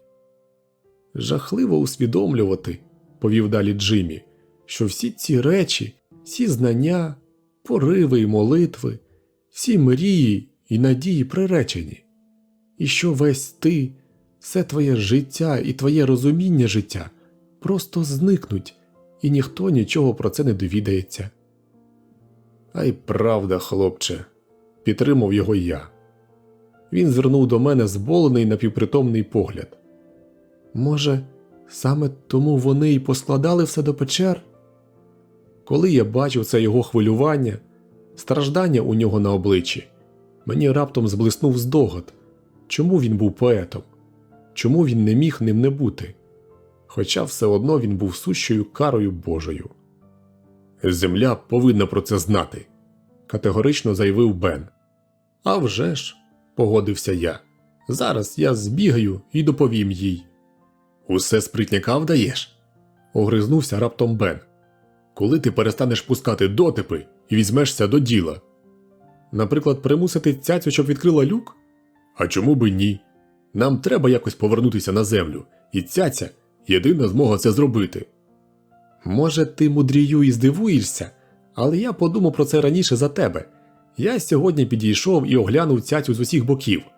Отож, якщо ти знайдеш спосіб, як у неї влізти, я визнаю, що ти розумніший, ніж я думав». «Інструменти», – сказав Бен. «Якби нам тільки… Вони у нас є. Сокира без топорища, молоток і пилка, маленький ломик, рубанок, струг. Ми могли б самі деякі інструменти зробити. Знайти руду, розтопити її? Я ось надумав про ті печери», – сказав Бен. «Там можуть бути якісь інструменти». Я навіть не хотів цим голови морочити. Я знав, що це ні до чого. «Може, там є якась вибухівка?» – не вгомонився Бен. «Ми могли б… Послухай», – озвався я. «Ти що хочеш? Влізти на борт цяці? Чи підірвати її? Хоча і це навряд чи ти зможеш. Цяця ж – самовідновлювальний робот, хіба ти забув? Проколупай у ній дірку, і вона її заліпить.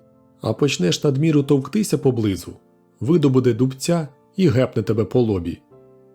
Очі Бенові горіли від люті і розгубленості. «Земля повинна дізнатись. Ти розумієш чи ні? Земля повинна про це дізнатись». «Ясна річ», – погодився я. «Безперечно». Уранці, гадав я, він охолоне і побачить, що це абсолютно неможливо. Конче треба у цьому пересвідчитись. Перш ніж снувати які-небудь плани, слід врахувати, проти чого ми збираємося виступати. Тільки так можна заощадити чимало енергії і уникнути численних помилок. Але вранці його очі горіли все тим самим божевільним відчаєм. Бена приймала рішучість, породжена безмірною розгубленістю. Після сніданку Джиммі заявив, що не йде з нами. «Чому це ти не йдеш? Дозволь поцікавитись», – спалахнув Бен. «Я не встигаю зі своїм твором», – зовсім незнічено відповів Джиммі. «Я ще не скінчив саги». Бен хотів уже щепитися з ним, але я осмикнув його, зневажливо махнувши рукою. «Ходім самі, однаково з нього ніякого пуття», що було святою правдою. Отож до печер пішли ми вдвох. Я побачив їх уперше, а там було на що подивитись. Кільканадцять печер, і всі вщерть натоптані.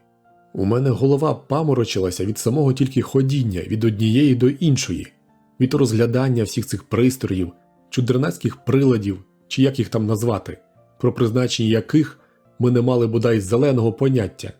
Стояти і непорозуміло витріщатись на них – уже саме це приводило до знеттями. Пробувати вгадати, для чого всі ці речі призначалися – то була чиста мука. Але Бен, мов наврочений, усе силкувався докопатися до сенсу цих речей, затято вірячи, що ми таки зможемо знайти пристрій, який допоможе нам подолати цяцю. Ми працювали до самого вечора, і я стомився як чорт. Жодного разу за весь день нам не трапилося ані однієї штуковини, в якій би ми добрали всякого такого глузду. Спробуйте собі уявити наші почуття, коли ми стояли там, оточені всіма тими приладами, знаючи, що ось поряд є такі речі, якби тільки правильно ними скористатися, які відкрили б принципово нові шляхи перед людською думкою, технікою і уявою. А ми стояли там, як безпорадні, темні чужинці. Але Бен був невгомонний. Наступного дня ми прийшли знову, і знову наступного, і так день у день. Другого дня ми знайшли таку штуку, що придалася нам для відкривання консервних банок, хоч призначалася вона, безперечно, для чогось зовсім іншого. Третього дня ми нарешті дошолопали, як ще одне причандалля можна використати, щоб копати конусоподібні ямки. Хоча, спитаю я вас, хто при здоровому розумі потребує таких ямок? Ні до чого ті наші оглядини не вели, але ми вперто ходили туди, і я відчував, що Бен не більше за мене тішить себе ілюзіями. Просто він тримався за них, мов за останню соломину, яка може врятувати від божевілля. Навряд чи він бодай трохи здогадувався про походження і значення цього знайденого нами спадку. Як на нього, це були просто купи мотлоху, в якому ми гарячково бабралися, аби знайти хоч якусь дрібничку для чогось придатну. В міру того, як минали дні за днями, печери з рештками зниклої культури дедалі більше вражали мою уяву. Аж я почав думати, що в якийсь загадковий спосіб мені зрозуміліше стається вимерла раса, її велич і трагедія. І зростало відчуття, що наші гарячкові пошуки мало не блюзнірство й образа пам'яті небіжчиків. Джиммі жодного разу не ходив з нами. Скоцюрбившись на стосом паперу, він без кінця писав, перечитував, закреслював одні слова, надписував інші. Він підводився, снував по колу, сахався туди й сюди, бурмотів щось сам до себе, сідав і знову черкав. Він майже не їв, не розмовляв і мало спав. Це був достотній портрет юнака у муках творчості. Мені закортіло поглянути, а може ж він утнув щось доладне, отак упріваючи. Коли його не було поблизу, я поцупив один аркуш. І що ж? Теперішня маячня була ще маячніша, ніж давніш. Тієї ночі, коли я лежав з розплющеними очима і дивився на незнайомі зорі, мене пройняло гостре почуття самотності. Але трохи розваживши, я вирішив, що не такий я зрештою і самітній. Мовчазність близьких могильних пагорбів та осяйне диво печер мов би заспокоювали мене і підносили на дусі. Кінець кінцем я заснув. Не знаю, що мене пробудило, може вітер чи гомін хвиль, що вдарялися об берег, а може нічна прохолода. І ось у ту мить я почув серед темряви голос, подібний до речитативу, то врочистий і лункий, а то хриплявий аж до шепоту. Я схопився і сперся на лікоть, і затамував подих від того, що побачив. Джиммі стояв перед цяцею, в одній руці тримаючи ліхтарик, і читав їй свою сагу. Голос розмірено розкочувався, і, незважаючи на банальні слова, відчувалося якесь зачарування у самому його тоні. Напевне, отак само давні греки читали свого Гомера при світлі смолоскипів у ніч перед боєм. І цяця слухала. Вона вистромила обличчя, і щупальце, на якому воно було, схилила трохи набік, щоб слуховий пристрій не пропустив жодного складу, як ото, бува, людина прикладає долоню до вуха, щоб краще чути. Дивлячись на цю зворушливу сцену, я навіть трохи пошкодував, що ми так недбало ставилися до Джиммі. Ми не хотіли слухати його, а бідоласі ж треба було комусь виговоритися з цим своїм мараканням. Його душа жадала визнання, а ні від Бена, ні від мене він цього не мав. Самого писання було замало, йому кортіло ще й поділитися ним. Він потребував слухачів. Я простяг руку і злегка торкнув Бена за плече. Він обурено вистромився з-під ковдр. «Якого чорта?» «Тссс!» Він присвистом перевів подих і звівся на одне коліно поруч зі мною. Джиммі все читав, а цяця, уважно зосередившись обличчям, слухала. Деякі рядки долітали до нас, шарпані вітром. На далеких блукаєш шляхах, із вічності в вічність прямуєш. До останку ти віддана тим, хто дав тобі тіло і силу. Вітри просторів космосу дмуть, і коси тобі розвівають. Над тобою зірок ореол, як слави корона. Цяця сплакнула. На лінзі її ока зблиснула жива сльоза. Вона вистромила друге щупальце з рукою на кінці і хусточкою. Дуже білою, мережевною, як у справжньої дами. І вона приклала хусточку до заплаканого ока. Якби в неї був ніс, вона б неодмінно його висікала. Делікатно, ясна річ, як і личить дамі. І це все ти написав задля мене? Спитала вона. Тільки задля тебе, відповів Джиммі. Брехав він як справжній облесник, та ж читав він цяці свою писанину тільки через те, що ми з Беном відмовилися її слухати. Я так глибоко помилялася, зітхнула цяця. Вона протерла око досуха і ще й навела на ньому лоск. Одну хвилинку, сказала вона діловим тоном. Мені треба тут дещо залагодити. Ми чекали, затамувавши подих. Люк збоку в цяці повільно розчинився. Поруч вона вистромила довге гнучке держално, сягнула ним в отвір люка та видобула звідти Елмора. Тримаючи його в повітрі, вона гримнула. Ти, луборе, я взяла тебе всередину і напхом напхала фосфатом.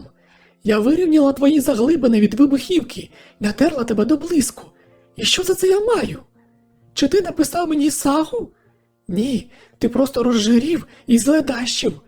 У тобі немає дрібки величі, немає іскри уяви. Ти просто німотна машина, та й годі. Елмер поколихувався на кінчику цяціного держална, але колеса його шалено оберталися, з чого я зробив висновок, що він дуже переживає. Кохання? Вигукнула цяця. Кохання для таких, як ми? Ні, ми – машини, призначені для чогось вищого, набагато вищого. Нас чекають зоряні поцятковані космічні шляхи, пронизливі вітри безмежжя віють нам навстріч із берегів вічності, гори величного потойбіччя. Вона й далі говорила якийсь час у тому самому дусі про клич далеких галактик, про зоряну корону, про те, як порох розтрощеного на дрібні скалки часу стеляє шлях до цілковитої ніщоти. Все це вона перейняла з тієї Джиміної писанини, що він назвав сагою. Виговорившись, вона пошпурила Елмера аж ген над море, де він гепнувся на пісок і посунув юзом у воду. Більше ми вже не стали чекати, а помчали, мов спринтери. Домчавши до трапу, ми подерлися вгору і умить опинилися на своїх місцях. Цяця захряснула за нами люк. «Ласкаво прошу вас», – сказала вона. Я підійшов до Джиммі і простяг руку. «Молодець, хлопче», – перекрив самого Лонгфелло. Бен теж потис йому долоню. «Це ж шедевр», – «А тепер вирушаємо», – заявила цяця. «Як це вирушаємо?» – скрикнув Бен. «Ми не можемо покинути цю планету. Тобто не так зразу. Оте їхнє місто. Ми не можемо, поки не…» «Чхати на місто», – сказала цяця. «Чхати на інформацію. Ми вирушаємо до зірок. Підвладні нам глибини тиші. Ми простуємо космічними шляхами, і грім гуготить нам у вухах, незнищенний грім безмежної вічності». Ми обернулися до Джиммі. «Усе геть до слова», – сказав я. «Усе геть до останнього слова з цього його базграння». Бен рвонув вперед і схопив Джиммі за барки. «Чи ти часом не відчуваєш поклику, такого нездоланного імпульсу, щоб написати довжелезну оду землі, про її затишок і славу і всякі такі інші словеса?» – запитав він. Зуби у Джиммі злегка цокотіли. «Цяця все всмокче, щоб ти не написав», – докинув Бен. Я підніс кулака і дав Джиммі понюхати.